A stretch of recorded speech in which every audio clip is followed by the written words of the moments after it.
মুআজ ইবনু জাবাল রাদিয়াল্লাহু আনহু ছিলেন নবীজি সাল্লাল্লাহু আলাইহি সাল্লামের অত্যন্ত প্রিয় একজন সাহাবী।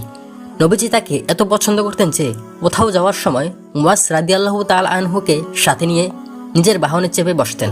একদিন মুআজ রাদিয়াল্লাহু আনহুর হাত ধরে নবীজি সাল্লাল্লাহু আলাইহি সাল্লাম বলেন, মুআজ, আল্লাহর শপথ, আমি তোমাকে ভালোবাসি। নবীজি ভালোবাসেন মুআজ রাদিয়াল্লাহু আনহুকে, যাকে আল্লাহ সুবহানাহু ওয়া তাআলা বাছাই করেছেন মানবতার দূত হিসেবে, গোটা সৃষ্টি জগতের জন্য যাকে রহমত হিসেবে পাঠানো হয়েছে, সপ্ত আসমানের উপরে ডেকে নিয়ে যার সাথে সাক্ষাৎ করেছেন স্বয়ং বিশ্বজাহানের অধিপতি। সেই মহামানব যখন কারো হাত ধরে বলেন, আমি তোমাকে ভালোবাসি, একবার ভাবুন তো, এক জীবন সেই প্রাপ্তিটা তখন কত বিশাল হয়ে দাঁড়ায়।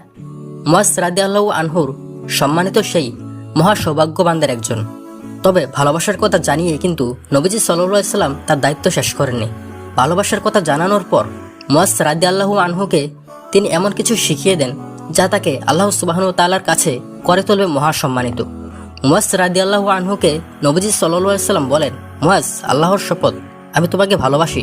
তোমাকে বলছি, প্রতি সালাতের শেষে আল্লাহুম্মা আইন্নি আলা যিকরিক ওয়া শুকরিক ওয়া হুসনি ইবাদাতিক বলতে যেন কখনোই না বলো। ধরুন কেউ এসে আপনাকে বলল, ভাই, আল্লাহর কসম করে বলছি আমি তোমাকে ভালোবাসি, আমার একটা কথা শোনো, প্রতিদিন ভোরবেলা ঘুম থেকে উঠে আধা ঘন্টা হেঁটে আসার কথা যেন কখনোই ভুলো না।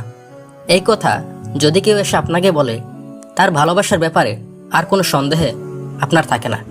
সে আপনাকে এমন কিছু বাতলে দিচ্ছে যা সত্যই আপনার জন্য উপকার বয়ে আনবে। প্রত্যহ ভোরবেলা স্নিগ্ধ বাতাসে আধা ঘন্টা হাঁটার অভ্যাস করতে পারাটা হতে পারে আপনার জীবনে অত্যন্ত গুরুত্বপূর্ণ একটা অর্জন। আপনার শরীর, দেহ আর মনের জন্য তা নিঃসন্দেহে অতীব উপকারী। আপনি জানেন, এই দাবিতে তার কোনো স্বার্থ নেই, তার কোনো অভিপ্রায় নেই। ভালোবাসার কথা জানিয়ে নবীজি সাল্লাল্লাহু আলাইহি সাল্লাম মুআজ রাদিয়াল্লাহু আনহুকে তেমনই একটা উপদেশ দিয়েছেন। নিঃস্বার্থ মুআজ রাদিয়াল্লাহু আনহু জানেন তার দুনিয়া ও আখিরাতকে সৌন্দর্যমণ্ডিত করার জন্য কতই না উপকারী সেই উপদেশ। মুআজ রাদিয়াল্লাহু আনহুকে শিখিয়ে দেওয়া নবীজির সেই দোয়াটার বাংলা ভাবার্থটা এমন, ইয়া আল্লাহ, আপনাকে স্মরণ করার ব্যাপারে, আপনার প্রতি কৃতজ্ঞতা প্রকাশের ব্যাপারে, অতি উত্তমভাবে আপনার ইবাদত করার ব্যাপারে আপনি আমাকে সাহায্য করুন। দোয়াটা খুবই ছোট, কিন্তু ছোট্ট এই দোয়ার ভেতরে যেন আল্লাহ সুবহানাহু ওয়া তাআলার সাথে লেগে থাকা সমস্ত উপকরণ বিদ্যমান। দোয়াটা তিনটা জিনিসের জন্য সাহায্য চাওয়া হচ্ছে: আল্লাহকে স্মরণের ব্যাপারে, আল্লাহর প্রতি কৃতজ্ঞতা প্রকাশের ব্যাপারে, অতি উত্তমভাবে আল্লাহর ইবাদত করার ব্যাপারে। আল্লাহর স্মরণ তথা জিকিরকে বলা হয় আত্মার খোরাক। মোহ, লোভ, হিংসা, ঘৃণা, পাপ আর পঙ্কিলতার ছোঁয়ায় আমাদের আত্মা প্রতিনিয়ত দূষিত হতেই থাকে। সেই দূষিত আত্মাকে কেবল জিকিরই পারে সতেজ আর সজীব করে তুলতে। আল্লাহর স্মরণ মুছে দেয় অন্তরের দূষণ আর তাতে এনে দেয় অনাবিল প্রশান্তি। কোরআনে আল্লাহ সুবহানাহু ওয়া তাআলা বলেছেন, নিশ্চয়ই আল্লাহর স্মরণেই অন্তরগুলো প্রশান্ত হয়। তরতর করে এগোতে থাকা সভ্যতায় আমাদের চিন্তাগুলো সর্বদা বিচ্ছিন্ন হয়ে থাকে। আমাদের চারপাশে তথ্য আর তথ্য, জ্ঞান আর গরিমার বিপুল সমাহার, উপচে ভরা তথ্য আর তথ্যের দুনিয়া। আমরা মাঝে মধ্যেই হাঁপিয়ে উঠি, জীবনের সঠিক গন্তব্য আর লক্ষ্য থেকেও হয়ে বিচ্যুত। এমন বিভ্রান্তি আর বিরক্তিকর মুহূর্তগুলোতে যদি আমরা গভীরভাবে নিমগ্ন হতে পারি আল্লাহর স্মরণে, তাহলে রহমানুর রহিম ঠিক আমাদের বিচ্ছিন্ন অন্তরটাকে তার সঠিক রাস্তা চিনিয়ে দেন। আল্লাহর স্মরণের পর দোয়াটায় যে জিনিসটা চাওয়া হয়েছে তা হলো শুকরিয়া আদায়ের ব্যাপারে সাহায্য আল্লাহর। মানুষ খুব বেশি আত্মকেন্দ্রিক হয়ে থাকে। সে সবসময় কি পায়নি আর কি পাচ্ছে না তা নিয়ে হাপিত্যেশ করে, কিন্তু যা কিছু সে পেয়েছে বা পাচ্ছে তার জন্য কৃতজ্ঞতা জানানোর সৌজন্যবোধ খুব কমই তার মাঝে উপস্থিত। গ্রহ থেকে গ্রহে মানুষ অন্য হয়ে খুঁজে বেড়াচ্ছে পানি। তার আশা, যেখানে পানি থাকবে সেখানেই পাওয়া যাবে প্রাণ ধারণের সম্ভাবনা।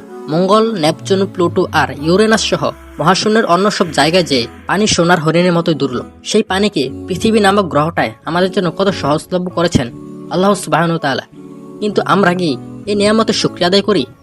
কখনো দোয়ায় দুহাত তুলে আল্লাহকে বলেছি, ইয়া আল্লাহ, গোটা মহাবিশ্বে যা অপ্রতুল তা কত অনায়াসে আপনি আমাকে দান করেছেন নিত্যদিন। যে নিয়ামত না হলে আমার বাঁচা অসম্ভব হতো, তা না চাইতেই তা কত অবলীলায় আমি পেয়ে যাচ্ছি। এই যে নিয়ামত আপনি আমাকে দান করেছেন, এর জন্য আপনার দরবারে লাখো কোটি শুকরিয়া।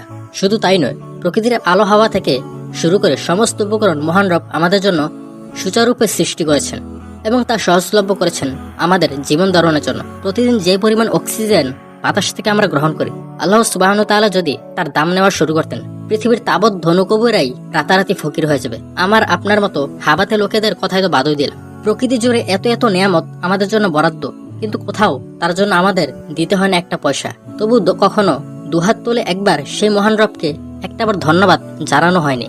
প্রাণ প্রকৃতির নিয়ামতের জন্য শুকরিয়া না হই নাই বা করলাম। সুস্বাস্থ্যের জন্য, সংসারের সচ্ছলতার জন্য, শান্তির জন্য, আয় রোজগারের বারাকার জন্য, উত্তম স্বামী স্ত্রী ও সন্তানাদের জন্য, ভালো চাকরির জন্য এবং সর্বোপরি আল্লাহর মনোনীত একমাত্র দিন ইসলামে অন্তর্ভুক্ত হতে পারার জন্য কি কখনো শুকরিয়া আদায় করেছি আমরা?